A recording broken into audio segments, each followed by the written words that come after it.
Bon, aujourd'hui j'ai décidé de vous faire une visite de petit chantier. Il est officiellement à vendre, fait que je me suis dit que ça serait une bonne idée de juste vous montrer un peu à quoi il ressemble plus en détail. On n'a jamais vraiment fait une bonne visite du bateau. Puis pas juste ça, étant donné qu'il est à vendre au Guatemala, je sais que pour certaines personnes ça fait loin un peu pour venir le visiter. Fait qu'une petite visite virtuelle, des fois ça peut aider à convaincre les gens qui sont hésitants. Bref, je vais faire de mon mieux pour tout vous expliquer. J'ai pas les bons termes, j'ai pas nécessairement les connaissances pour tout expliquer ce qu'il y a à bord. Mais au moins, ça va vous donner une meilleure idée que la petite annonce que j'ai faite sur Internet pour la vente. Fait que, voilà. Petit chantier, c'est un Corbin 39, 1982. MK2, donc la deuxième version des Corbins. Si je viens à la pointe ici, on a un enrouleur avec une encre Denford, je sais pas de combien de livres, une CQR comme deuxième encre. Et ici, on a une Delta de 55 livres, c'est complètement surdimensionné. Ici, Kendo électrique et manuel. Jamais eu de problème avec ça. Fonctionne aussi avec une manette à distance. Quelque chose que j'aime beaucoup du Corbin, c'est qu'il y a des gros rangements à l'avant. Ça permet de ranger les trucs des fois qu'on sait pas où mettre. De ce côté-ci, nous, on avait rangé des gallons de diesel, des gallons de gaz. Ici, on a la chaîne de la deuxième encre.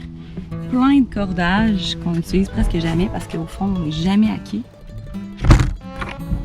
Et de l'autre côté, même chose. Un autre rangement dans lequel on est capable de ranger des palmes, des seaux, tout le kit de plongée. On a aussi tout le kit aussi pour le dinghy, pompe à eau, etc. On a une hausse aussi, ça c'est tout connecté au système de plomberie d'eau salée.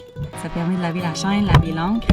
Ça c'est super important parce que toute la chaîne qu'on rentre dans le bateau, ça en va directement dans le puits d'encre qui va en dessous du lit.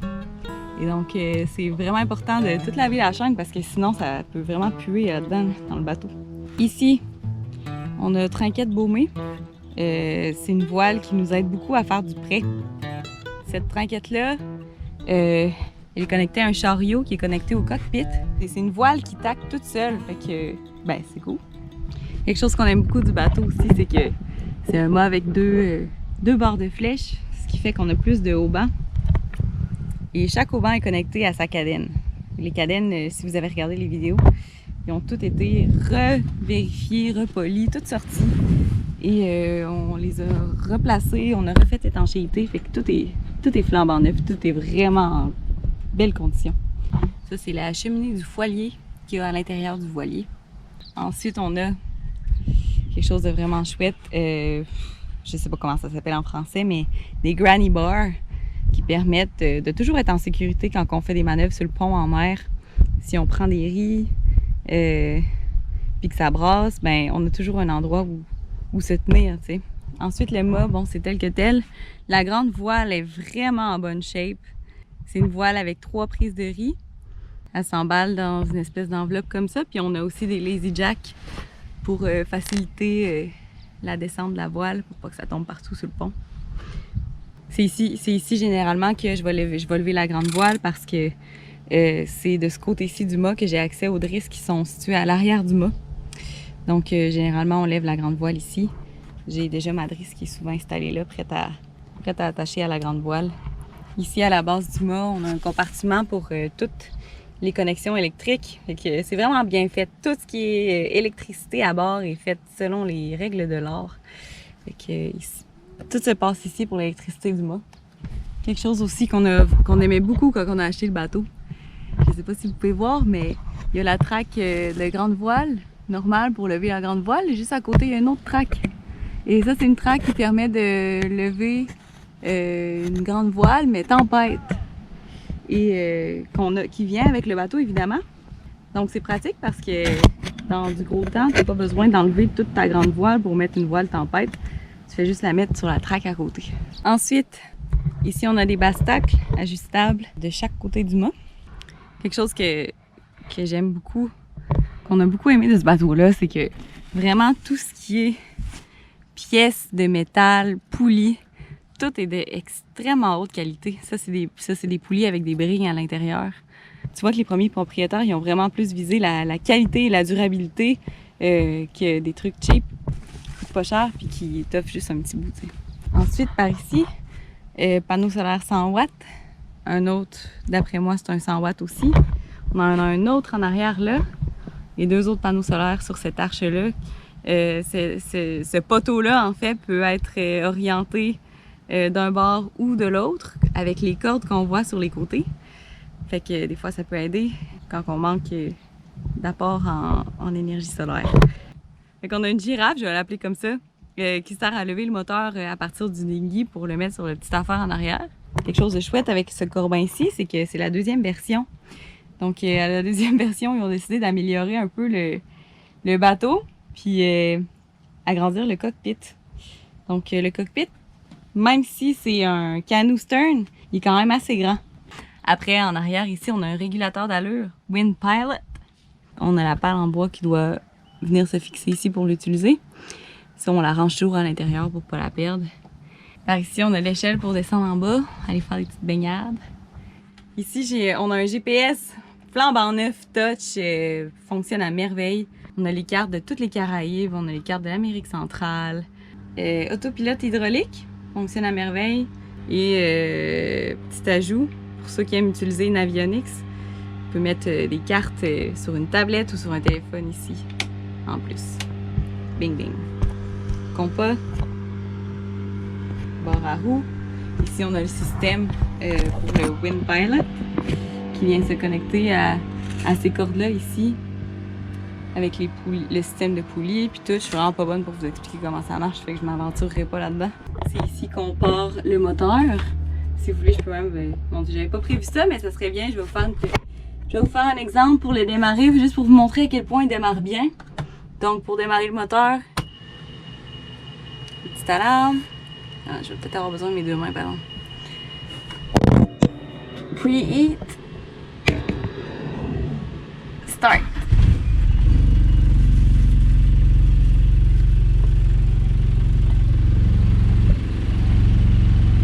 Je vais donner du régime.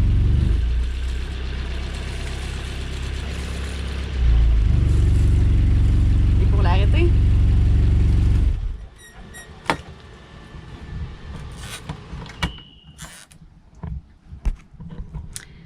ça tourne comme neuf. Moteur Westerbeek 2005, 44 HP. Après ça, de ce côté-ci, je vais vous montrer quelque chose qui est vraiment cool, là, c'est le rangement dans ce bateau-là. Assez épaté, franchement, de tout le potentiel de rangement qu'il y a à bord. Fait que ici, c'est l'endroit où est-ce qu'on range souvent nos poubelles. Là. Comme vous pouvez voir, j'ai comme des déchets là, que j'ai pas encore jetés.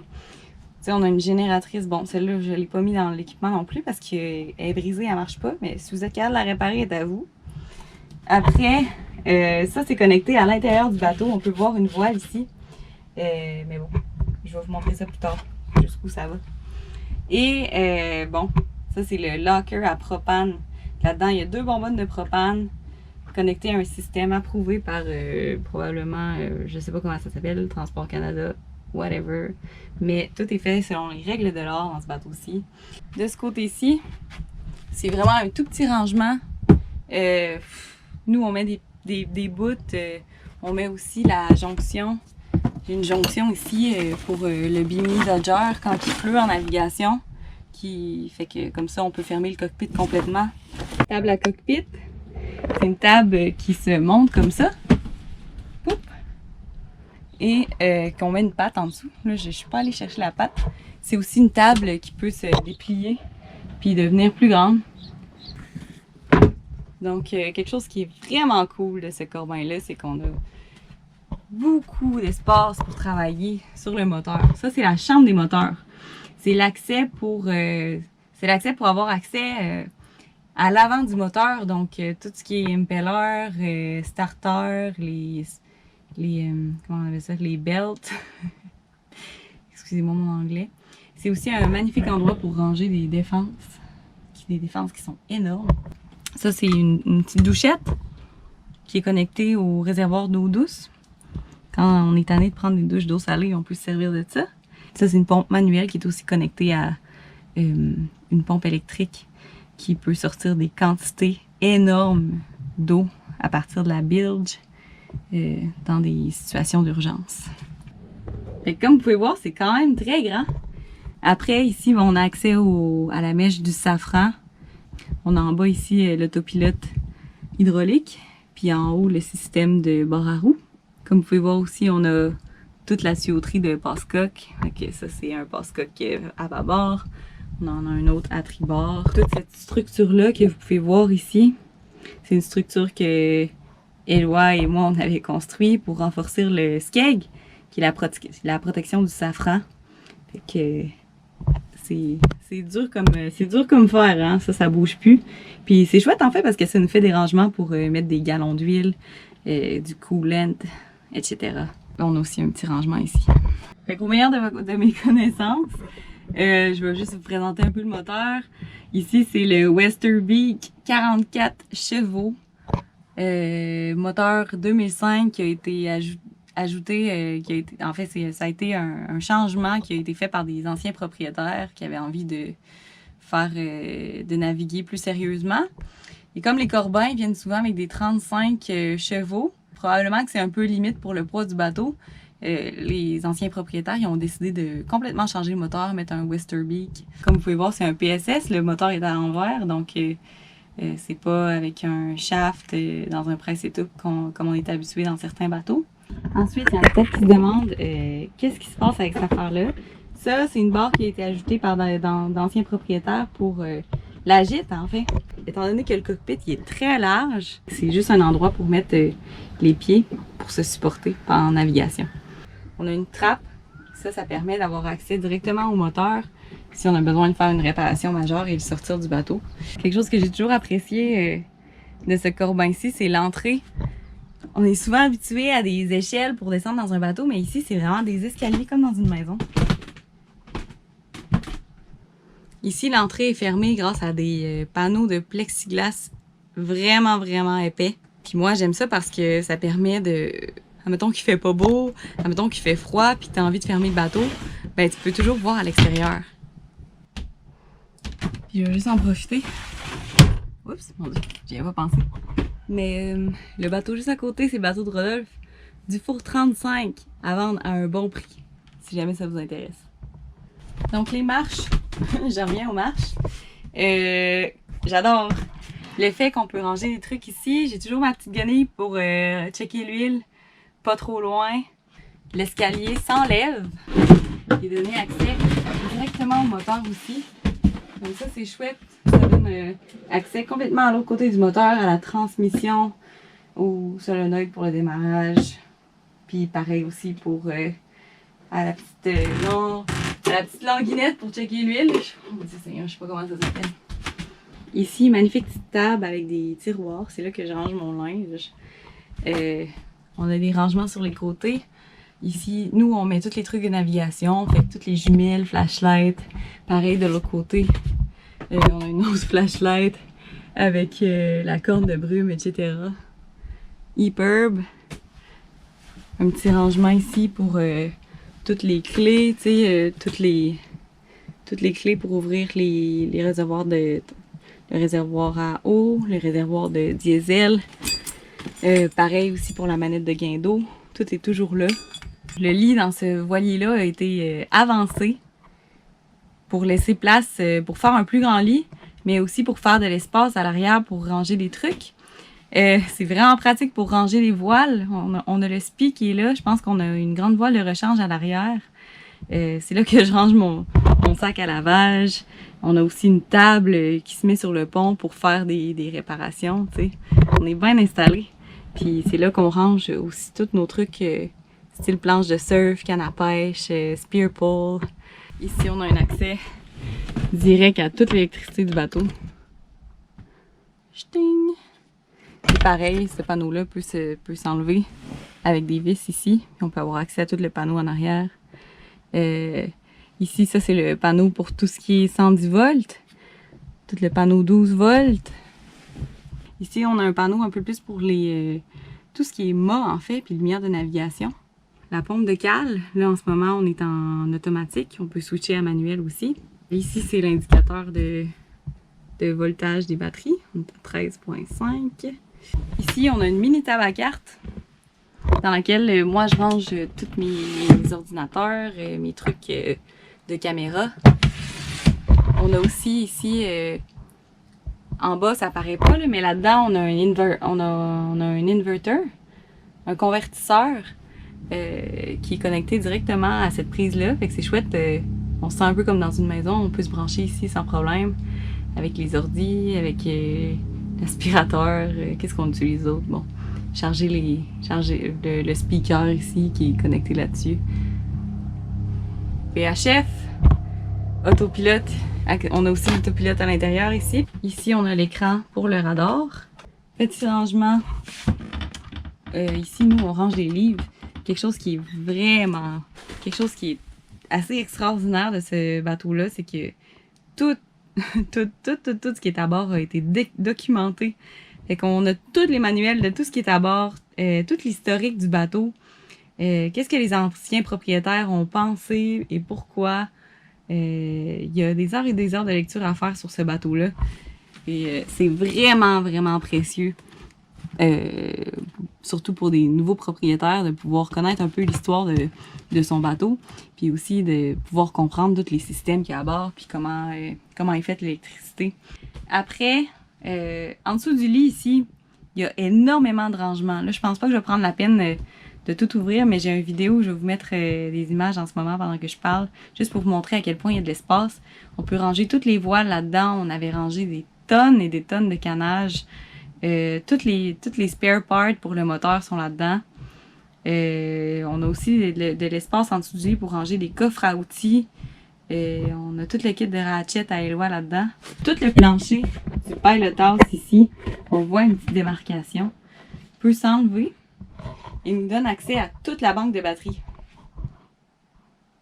Le bateau a 8 batteries, 6 volts, connectées d'une façon X, que ça fait 12 volts, etc. Bon, vous savez plus que moi probablement. Et il y a aussi moyen, c'est un peu plus compliqué, mais il y a aussi moyen de démancher cette partie-là du plancher, retirer ce meuble-là, puis avoir accès au réservoir de diesel du bateau. De ce côté-ci, ça, c'est vraiment quelque chose que j'aime. Bon, on a des rangements, c'est un peu le bordel, désolé, mais on a des rangements assez grands ici. Puis, ça se descend comme ça extrêmement facilement, puis c'est là-dedans qu'on range tous les trucs de sécurité du bateau, tout le survival kit, au cas où est-ce qu'on coule, tout est là. Tout est prêt, vraiment proche de l'entrée. Ça, c'est quelque chose que je trouvais vraiment cool du bateau. Donc, le bateau, côté sécurité, est très bien équipé. Il y a un life raft, je ne vous l'ai pas montré, mais il est dans la chambre des moteurs. Désolée, j'ai oublié de le montrer. Ensuite, ici, bon, toutes les banquettes du bateau ont ce genre de petits tissus-là qui nous permettent de dormir en navigation sans tomber par terre. Puis bon, ben, je vous avais déjà dit, le Corbin 39, un de ses grands atouts, c'est le rangement. Mais franchement, ici, en termes de rangement à outils, là, ça peut pas être mieux. Tout est extrêmement bien ordonné ici. Là. Eloi a fait un excellent travail. Il y a de la place pour ranger des outils. Là. Là-dedans, on a 5 ans on a 5 ans de ramassage de pièces par-ci par-là, d'achetage d'outils. Il y a vraiment du stock là. Je sais pas s'il nous manque quelque chose là, mais s'il nous manque quelque chose, il nous manque pas grand-chose. Il y a vraiment de la place pour avoir plein de trucs pour bisouner à bord puis réparer quoi que ce soit. Je pense que c'est tout pour le Pilot House. Lit hyper confortable, by the way, j'adore ça. J'adore dormir ici. Je trouve que ça fait une grande chambre en fait. C'est cool pareil. J'adore cette chambre-là. Si on va en bas, ding! On arrive dans le salon. Tellement beau. Les boiseries sont tellement bien faites à l'intérieur. Et moi et Eloi, c'était quelque chose avec quoi on était tombés en amour. Vraiment, comment est fait ce bateau-là. Ça a été fait par des charpentiers professionnels. Les escaliers peuvent s'ouvrir pour avoir accès à des... Bon, ici, moi, c'est mon rangement à souliers, par exemple. Pareil de l'autre côté, ou la salle de bain, on a la même chose. Ici, je range mes balais, par exemple, des trucs qu'on utilise souvent. De ce côté-ci, du salon, c'est là qu'on range la bouffe. Et c'est aussi là qu'on range des cartes de navigation. Ça, c'est quelque chose que j'aimais beaucoup du bateau, c'est que partout, par-dessus les armoires, t'as un espace pour ranger des trucs plats, tu sais, qui sont grands. Puis dans un bateau, t'as besoin de ça. Parce que tous les bateaux ont des cartes papier. Puis c'est le genre de truc, là, c'est où tu ranges ça, je sais pas. Mais nous, on a de la place ici pour ranger ça. Et ensuite, bon, rangement de bouffe. Tous les rangements peuvent se serrer grâce à un petit truc comme ça de bois. Pareil ici, du rangement à l'infini. Désolée si c'est pas très bien ordonné. Tiroir. Nous on a un tiroir à épices. On a un tiroir à fil électronique. Ici, tout ce qu'on sait pas où ranger, on le met là.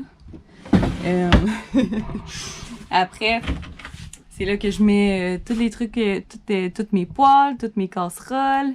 De ce côté-ci, tout ce qui est pour cuisiner avec le four.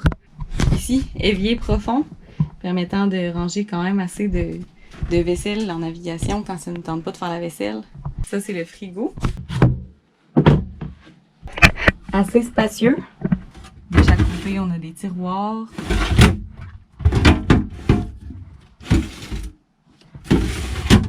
Par ici, on a aussi un autre rangement en dessous de ça.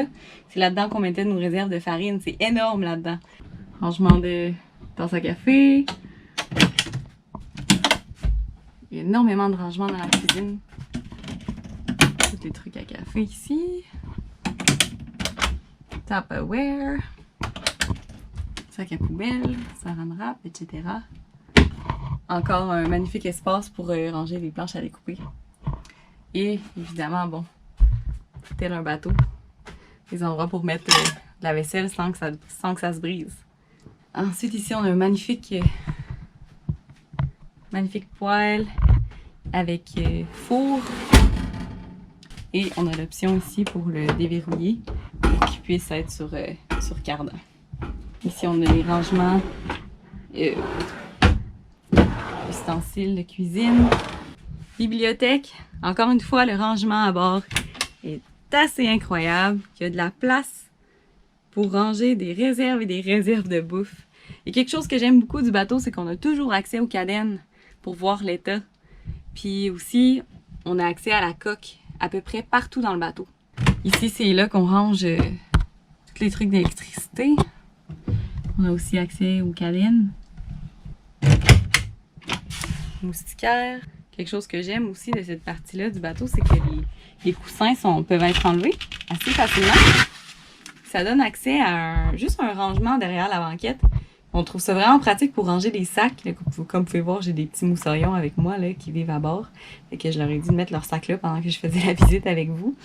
Mais c'est pratique. De l'autre côté, justement, on range tout ce qui est veste de sauvetage. C'est le genre de truc aussi, tu sais pas où mettre.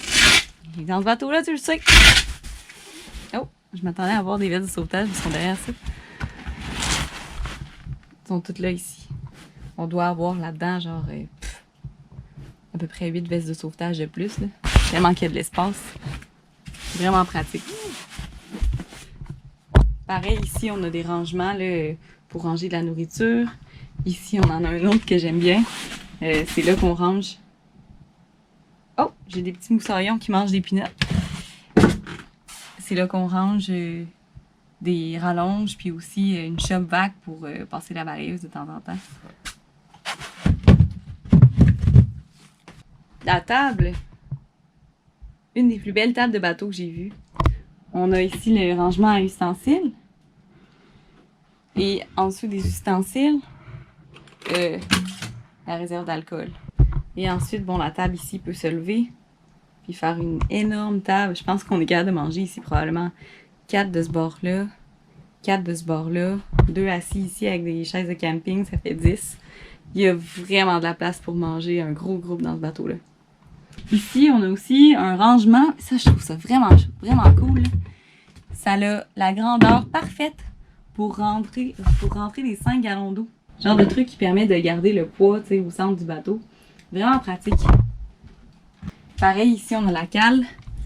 Donc ça, c'est la cale ici. Tout est vraiment, vraiment clean. Et ici, on arrive dans la salle de bain. Ici, on a un rangement. Je pourrais bien l'ouvrir, mais c'est un peu compliqué. Il faut comme que j'utilise un tournevis. Mais c'est là qu'on range tout ce qui est peinture, vernis, des trucs qu'on sert presque jamais, là, juste à l'occasion. On range ça là-dedans. Après, on a la salle de bain. Ici, on a une baignoire pour se laver. Et ça, c'est directement connecté au réservoir d'eau douce. Et ça peut devenir une douche si on veut. Mais franchement, on s'en est jamais servi, nous, parce qu'on adore se baigner dehors. Tant qu'à être en bateau, on en profite. Ici, on a un rangement. C'est là que je range la poubelle pour le papier de toilette. Et bon, magnifique Jabsco. Ça sort pas de l'ordinaire, ça. Tout le monde connaît ça. Rangement. Le rangement de la salle de bain est énorme. Et encore une fois, accès à une cabine. Ici, on voit le voltage. Ça, c'est le voltage de la batterie pour le gain d'eau. Puis, de ce côté-ci, ça, c'est le panel pour la pompe aspirateur pour vider le réservoir de merde. Comment ça fonctionne pour la toilette? C'est qu'à chaque fois qu'on va aux toilettes et qu'on pompe, ça s'en va dans un réservoir qui est en dessous du lit. Et une fois de temps en temps, quand c'est plein, ben on part naviguer puis on s'en va le vider. Puis c'est grâce à la pompe aspirateur qu'on vide ça à l'extérieur dans les eaux. Et voilà. Ici, j'ai un rangement. C'est là que je range mes produits ménagers. Encore une fois, c'est le bordel, je m'excuse. Mais ouais, tout est là pour faire le ménage. Ici, garde-robe. Donc, tout ce qui est manteau, c'est là. On a une autre chambre ici. Et bon, c'est ici que mon ami dort en ce moment. France Michel, si t'écoutes la vidéo. Et c'est vraiment un lit confortable. C'est vraiment une belle cabine ici. Le hublot est énorme, donc ça permet de faire rentrer beaucoup d'air. Et bon, si jamais il y a toujours un fan, là, si jamais il fait trop chaud. Et c'est aussi ici qu'on a accès au breaker du gain d'eau et au chain locker. Ça s'enlève comme ça. Et c'est par ici qu'on a accès à la chaîne. Des fois, quand on remonte la chaîne, là, il se fait un petit tas de chaîne à l'avant, fait qu'il faut le défaire. Des fois, ça prend une personne ici qui vienne juste défaire la petite montagne de chaîne pour qu'on puisse remonter l'ancre au complet. Fait que c'est le fun d'avoir accès rapidement à ça, en fait. Je pense que